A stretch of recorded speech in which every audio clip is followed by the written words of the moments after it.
community members who want to ask questions. So first of all, thank you all for being here and for agreeing to stay overnight. I know it's a lot of your time and energy. But I think that, we have 2 minutes. So you guys can just pass this along. So, because we have a lot of students here who are themselves artists, and a number of the students here are involved in so many things. They're engineers, but they're poets, or they're starting their own businesses as well. They may have questions for you about that. So, and it sounds like all of you have multiple kinds of interests, and so my question is, your day job, obviously, probably to earn money. And then, could you talk a little bit about why you're involved in Soul in Motion as an organization? Is it because you see it as a career or otherwise? Is that your question? Yeah. That's a question.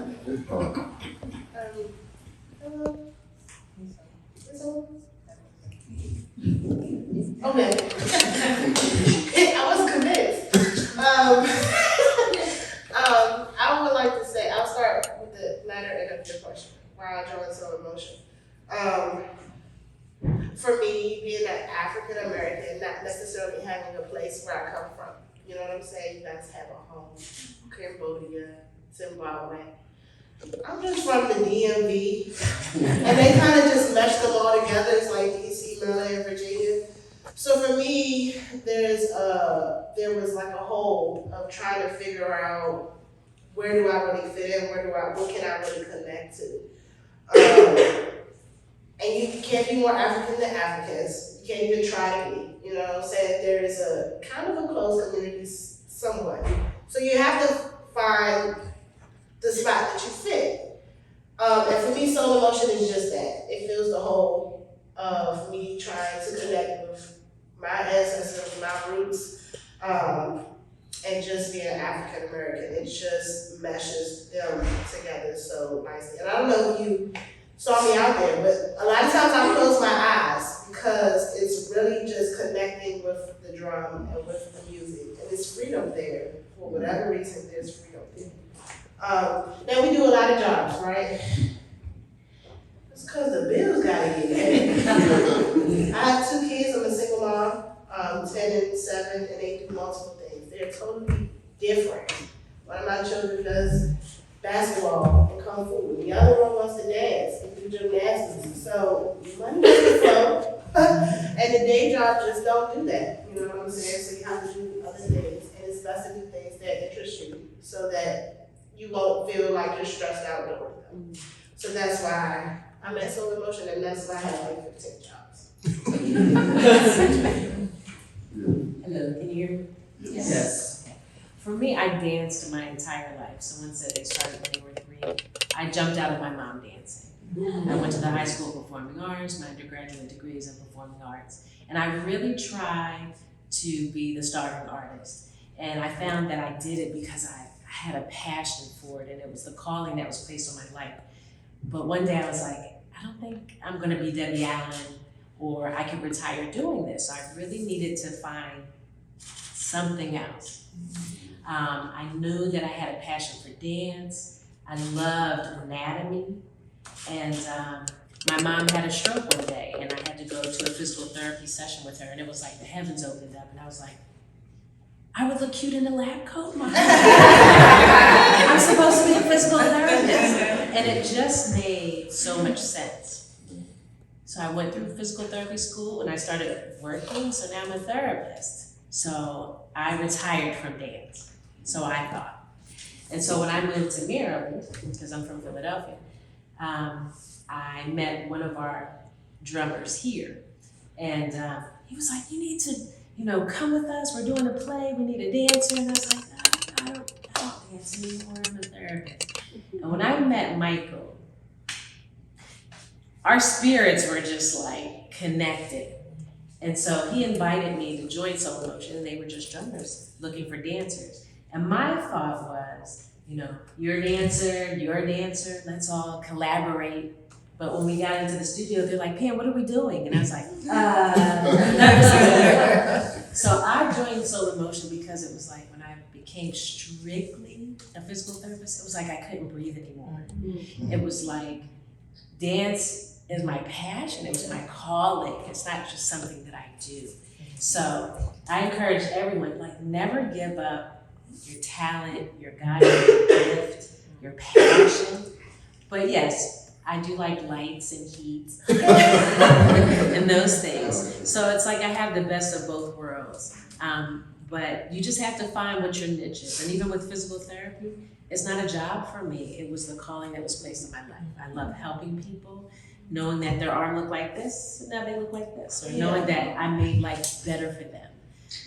So life is perfect for me because I'm doing what I'm called to do, what I'm passionate about, and I love both sides of it. Anyone? Yeah, I'll speak to it as well. For me, I love both Drea and Pam's response to, you know, why we chose or why we're in Solar Motion.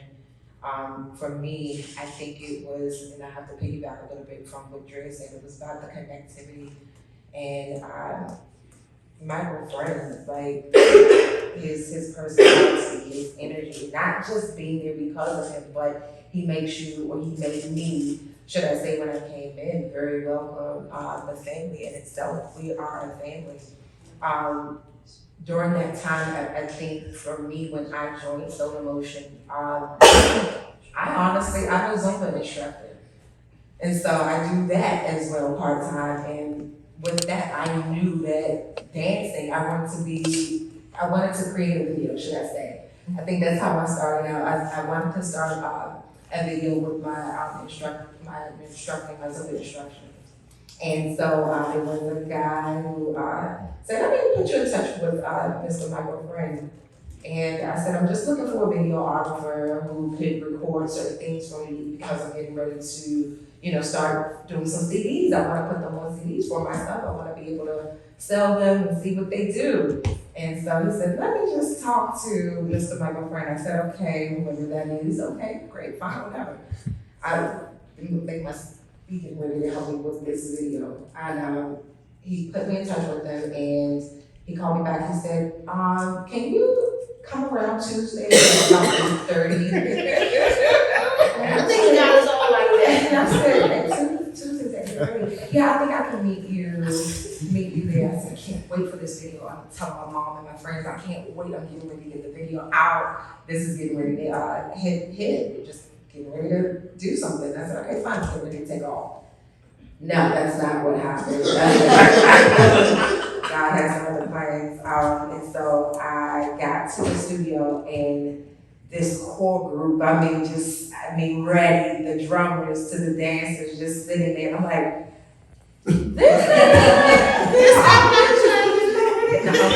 So once I got there and I started working with them, I'm like, my God, the way that they welcome you in, it did my heart so good. Like the video, I had pushed the video out like so far. Like I didn't even think about video anymore. I felt like I was at home. I felt like the experience was already there from day one when I crossed that threshold for me.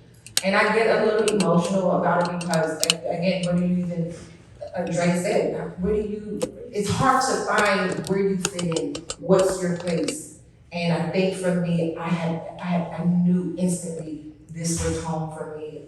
From every person that's sitting up here, just this platform in itself, I am thoroughly pleased and I'm passionate. I've been dancing at the age of 5 and, wanting to come out of the genre of just doing liturgical or contemporary or modern dance. I knew that I was purposed to do something different. I wanted to break out of the four walls of the church of just doing liturgical dance, or modern or contemporary. I wanted to do something different, and this meant everything to me. To be here, to be amongst you guys, it was always positioning me for my purpose. So I'll say that for myself.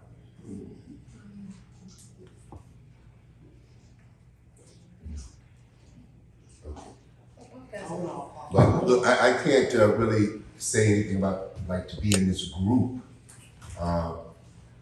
These are just more Africans that I've met along the way in my life, and they had some things going. I said I would join them because when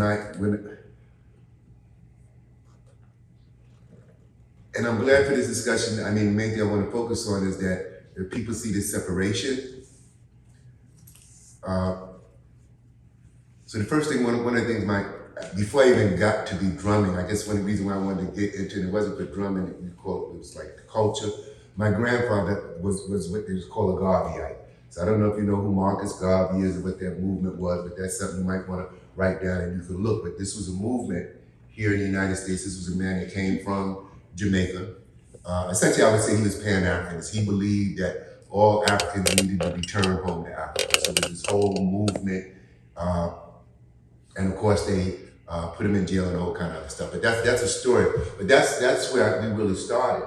So from when I was a really young, I didn't have this sense of not being African or not being that, or I'm African American, that whole thing. Because from the very beginning, that's who we taught we were.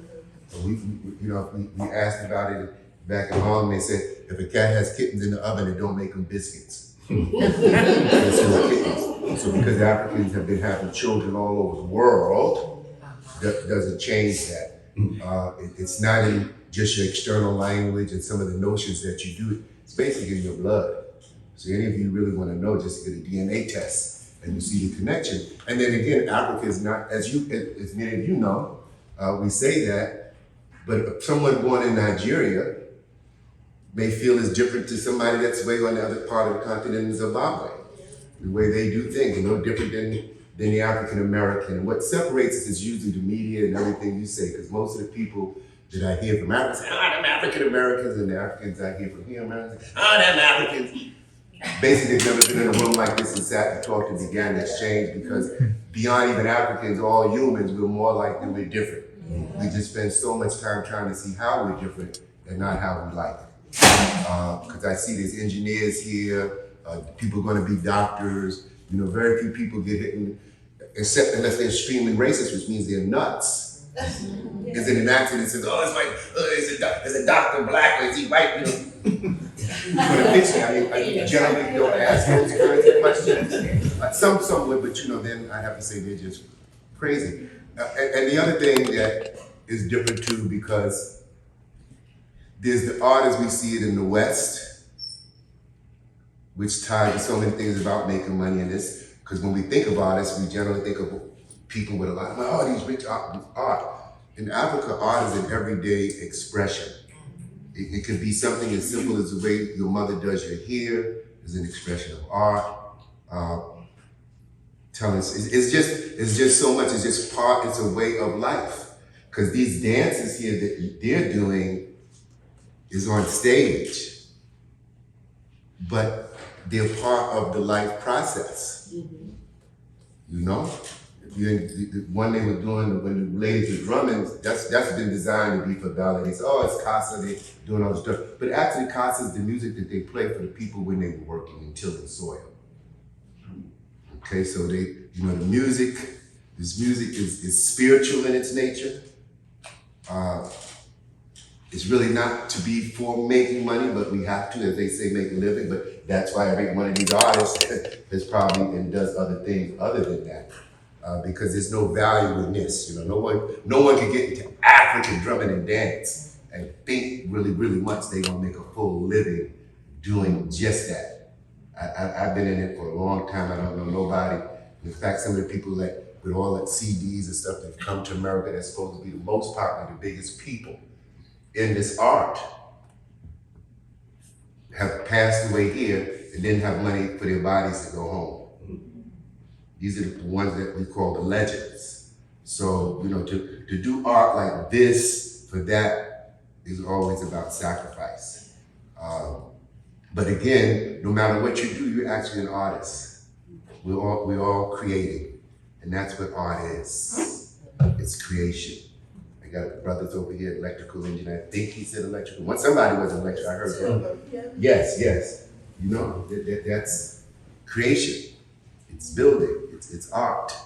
And of course we all should understand everything we look at outside, the sky, the moon, all of this is God's art, His creation. And that's really all this is a part of it. So that's my expression. Does anybody in the audience have a question that they'd like to ask?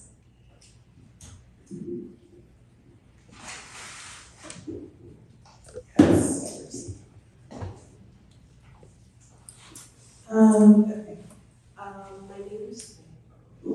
My name is Mercy. I wanted to ask, I remember before you guys said that the dance came from Guinea, like the dances you guys were doing came from Guinea today. Are there any other countries or tribes that your art is derived from?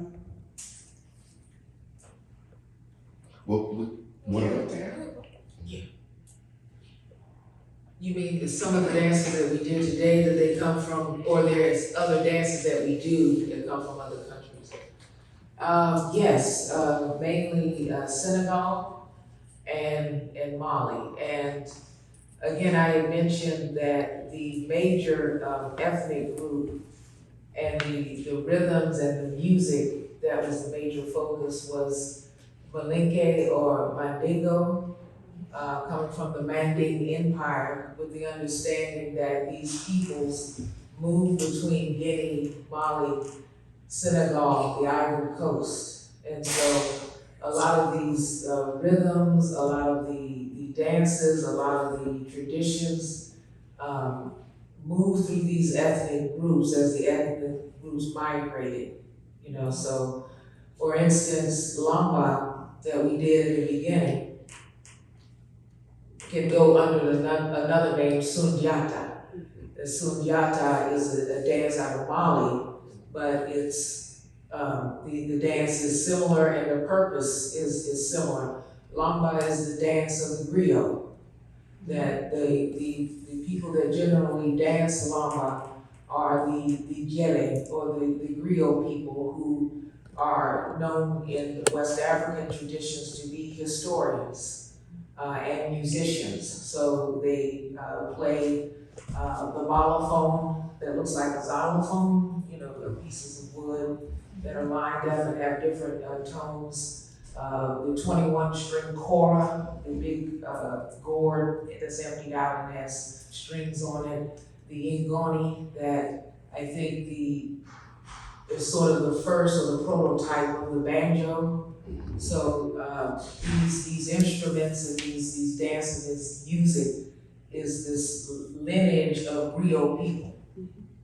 And so that, comes out of the Manding tradition, but you have Gele and griot in Senegal and Mali, that sort of thing. So yeah, some of the other dances that we do come from Senegal and Mali.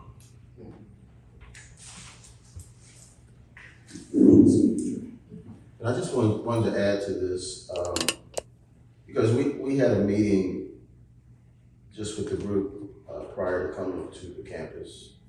It was organized by Sheena. She was very humble in her introduction, but she wanted to have a meeting amongst the members to prepare for this Q&A, to give everybody up here the ability to be able to speak to what you may ask about soul emotion and the history. And that's a step forward. We really hadn't done that sort of thing, but to have, we say today, have one of our younger members say, hey, I really want to be able to speak to some of the questions, not just say, oh, I'm just here hanging out, thanks for the food, it's a nice trip, but really be able to speak about what soul emotion is and how it impacts her life with everybody else. And so I think what you're asking is broader than the obvious Africa answer to dance. And I'm going to sort of mention it, you can see it on our website, I'm going to paraphrase what it is, but you say, what is the mission of soul and motion? And that mission, as you've heard in some of the answers, is really to highlight what we call the richness and the beauty of the African American culture, while still acknowledging the historical lineage of Africa. And that's, Soul Motion really kind of stands on that, in the sense that, because I think Drea mentioned it, trying to find your place when you're born in the United States, unless you have a DNA study and it takes you all the way back. Several of us have had that, and it seems like Sierra Leone is the common component in different DNAs. But I just want to take an opportunity to extend that answer to the question of Africa. So what sort of differentiates this company is that we do African dance, but we also at times have done Afro-Cuban dancing. We've done Brazilian dancing, thanks to Mamadi, who has spent many years in Brazil. Brought a choreographer over and studied for 1 year preparing for Black History Month. And what you find out in that, it's broader than just the continent. You know, I may be referencing President Bush, maybe before when you were here, but Bush, you know, paid a visit to Brazil during his administration, and one of his classic quotes was, "I didn't realize there were so many Africans in Brazil." At that time, it was 80% African. This is the President of the United States. Are you serious right now? And then Cuba has its own history where that culture was sort of being squashed by design for separation purposes. And so even though we as Africans born in America do this thing called Afro-Cuban, because that's as close as we could define it, playing congas, wasn't until later in years we found out that the Cubans were practicing something called Santeria. Santeria is Yoruba. Are you serious right now? That's Africans in Cuba. So, you know, so it's a global thing, and so as Soul in Motion, we want to be able to celebrate all of that. You know, I'll go on to say that, you know, every year I'm tasked with trying to find a different, you see these names on these t-shirts from different years, Drum Call, Transformation, these are show names that we've done over the last 4 years. These t-shirts just kind of represent that. Everybody will turn around, you will see a different 35, 37, 38. Those numbers acknowledge the anniversary year of that show. And so we just had a conversation, I was talking to Sheena about what is it going to be next year for the 41st. And the first thing I'm one of these people that when an idea comes to me the first time, I said, I'm not going to labor over it too much. Because I figured when and so that name next year, it's going to be Celebrate Us. Us meaning exactly what we're talking about in this room today. Celebrate us. Your culture, your history, your connection, the things that we have similar. Cambodia, all these things are universal. And we should be proud to celebrate that. That's who we are. Right? That's our mission. That's what we're talking about, the beauty of all those things that we have in common. And being comfortable and understanding to celebrate. So why you guys are drawn to what we do is because what we do is an extension of who you are. Right? If I really want to know who you are, come up here and show me who you are. You don't have to be like the next person over here or feel like you got to be exactly like that person. No, who are you? Let's celebrate you. And so I think that philosophy permeates through this group. And when you see that on stage as an audience, it resonates with you. It resonates with us. And I think someone here said we're family. We are family. When you join Soul in Motion, you come to rehearsal, we expect you to send a text and say, I got home safely. They jump you in. You don't send that text message, you're gonna hear about it next week, right? But that's a family thing. It's not just, come out and drum, come out and dance, and I don't care what you do between now and next week, but just be here. And let me say this, it's not for everybody. We've had people come through here, and some people can't survive unless they have drama. They're waiting for the next shoe to drop. And they don't see it here. It never happens. So you figure, what is that people can't, progress without drama, without friction, without something, waiting for the next bad thing to happen. So let me just give you some inside scoop. So after the show today, this is to make my point, in the drummer's room. Come on, man. Yeah. we had a debate. Spirit. We had a debate. And we dealt with it like brothers. Did we not? And we hugged out after it. Because that's what brothers do. That's what family does. And that goes back to my degree, communications. I'm a communications from Howard, right? And my wife would probably look like shot. You talking about communication? But at the core root, that's really what it comes down to. You gotta talk it through. You gotta communicate. Mm-hmm. How important is it to you? So, all those things play a strong point. My last point for this question, I just want to say to my answer to what the question was about the jobs and all that sort of thing. Mine is a little bit different than I think everybody else up here. I had a job when I started Soul in Motion in '84. I worked that job for 5 years before I left the job and said I could do this full time. And then from '89 to '95, I did it full time. And I'm gonna tell you, to be very honest with you, I didn't like the feeling that it left me because I could not reject any of the phone calls that came in. Michael, I need you to come play your drum on the corner downtown. We only got $25. And what am I gonna say? I need to pay the electric. I have 3 kids. Baby need new shoes. And it took the fun and the passion out of, because I was just responding to, because I had to. And I said to my wife, I said, I'm not really feeling this. Like, I think it makes more sense for me to, be converted to a nonprofit, go back into the workforce, have a solid income, and still be able to satisfy the passion. The life of the starving artist thing is gone. You don't have to do that. So when you start thinking about this idea that you have, find a job that's gonna help pay your bills so you can eat, you can think better on a full stomach. And do that. And at some point, the reality will come to you and say, you know what? I'm making $85,000 on my job, but I'm making about $89,000 with the thing I enjoy doing. You see, it will let you know when it's time to leapfrog into that.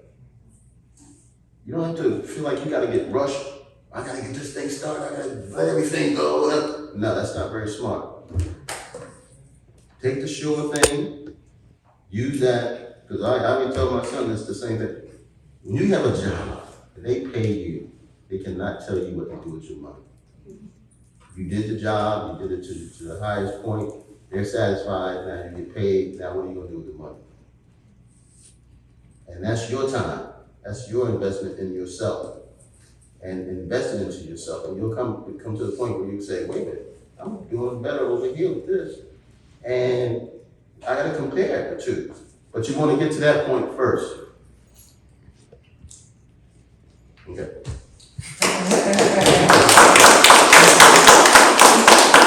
So my question has to do, you said on your shirt, it has these various themes, harmony, drum corps. Were they themes for different years since 40 years ago? Yes. Okay, and then my follow-up question for that is, I don't remember who mentioned it, but this thought jumped at me. I think you had mentioned something like Soul in Motion used to be a theatrical group, and then that you moved away from that. Maybe you used to do performances, like as in a theater.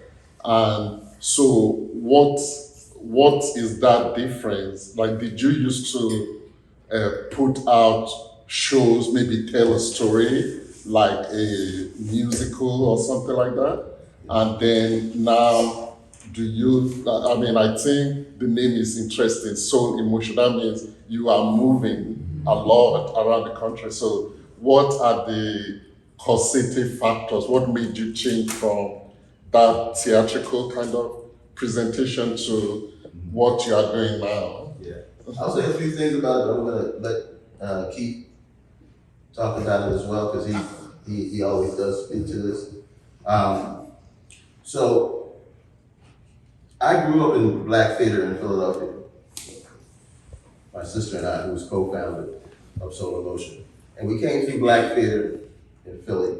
So when I got out of college, I was like, oh, I gotta start some type of arts for it. So that's what I knew. The full name of our group is Soul Emotion Players Incorporated. That's the corporate name. Players indicating theater, the thespian, the whole thing. So, but I'm a drummer. So anything I would write, poetry, play, would always have the presence of a drum. Because that's how I put the pen to paper, is through a drum rhythm. I'm hearing rhythms in my head.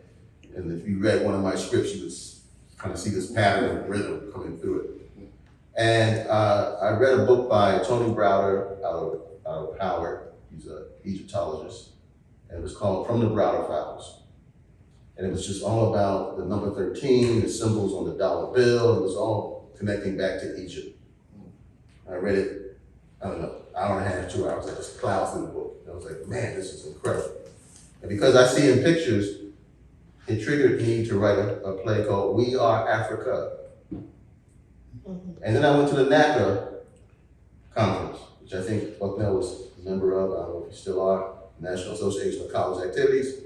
In 1989, I went to the conference and I was selling the We Are Africa show. I hadn't even finished writing it. I was going upstairs in the hotel in the evening, still writing the script on my typewriter, and then going back downstairs during the day and selling the show.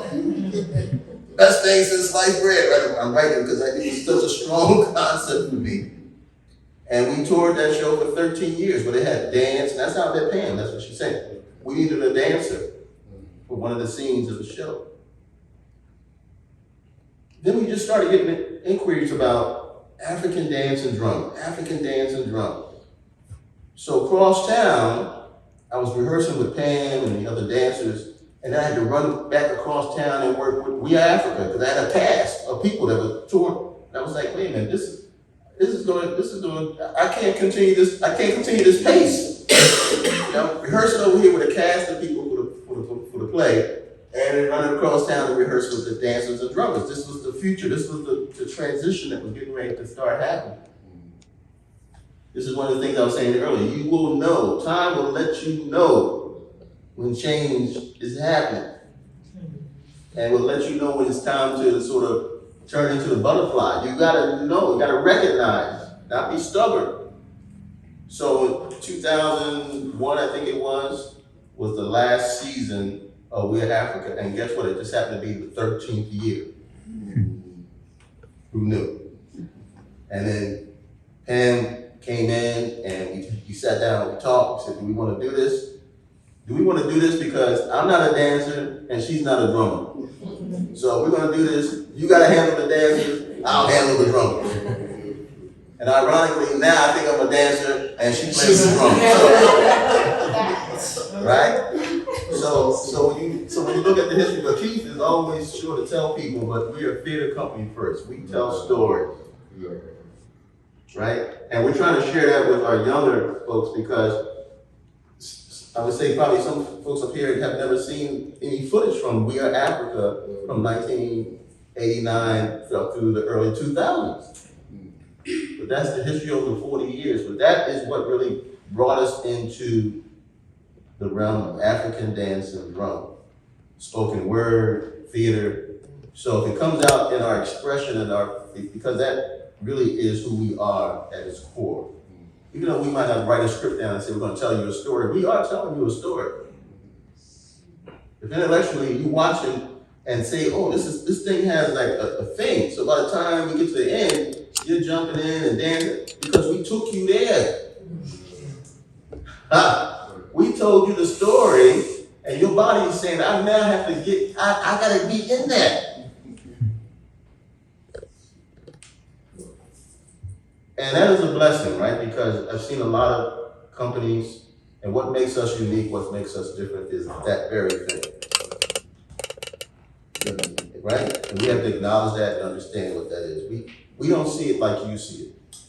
No, I mean, undoubtedly, because for me, I mean, especially for a person coming from West Africa, what impressed me so much about seeing you in 2021 and even this afternoon, it kind of maybe reminds me of the West African dance drama, whereby it's actually audience, it's not just watching, which I mean by itself, that is beautiful and perfect. But the way you were able to get all of us to be involved too. And so I just think that that's awesome. So we maybe it makes us feel part of storytellers too. And I think that that's really wonderful. It's by common critical consent, theater in the West is about watching, sitting and watching the people do stuff. But what happened this afternoon is totally out of that realm. And so I think that's wonderful.